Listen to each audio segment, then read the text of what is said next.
Who knew that we could recognize the 1920s and American engineer Frederick Taylor as the first point in history where there's thoughtful intention in the design of the office space? Looking into our roaring 20s and 2021, what do we see as our working environment? We're hearing the anticipation of a hybrid environment, combination of work from home and in office time. Why is in office time important? Even if we're in the office but not experiencing a one on one or a team meeting, studies show that the mere fact that we are sharing space with another human being is healthy and needed for us to feel humanly connected. We've all learned in this past year that the human need to belong is an important need. And at work, it's actually an intrinsic motivator. If we apply Maslow's hierarchy of needs to employee engagement, belonging and connection at work is classified as the safety we need for ideal engagement. So by being in the office, we can actually accomplish three things. One, those impromptu water cooler conversations, which give us the opportunity to seek out opinions and input, which became really formal during the pandemic. Two, it's much easier to build workplace friendships, a key ingredient to make ourselves feel happier, more fulfilled, and more likely to stay. And three, allows for more collaboration and teamwork, which is essential for us to have access to the people we need for better problem solving and for ingenuity.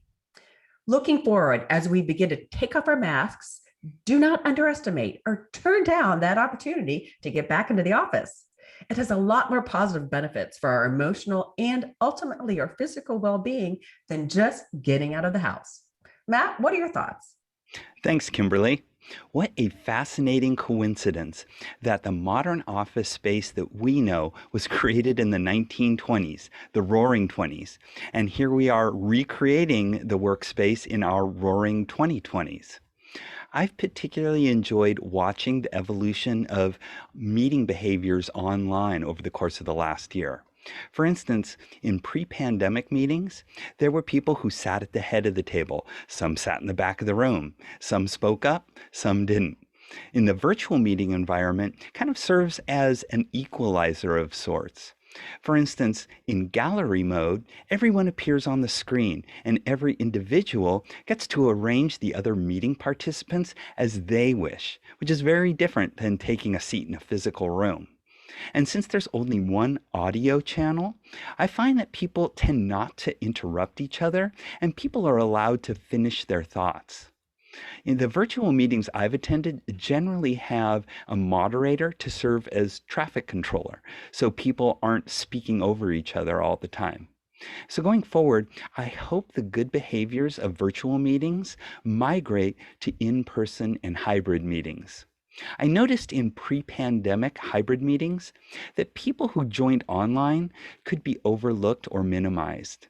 So how will we incorporate the techniques of pure virtual meetings and ensure that all participants feel included, whether they attend in person or online?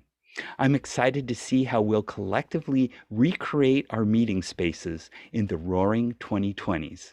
Twiana, what do you think? Thank you, Matt.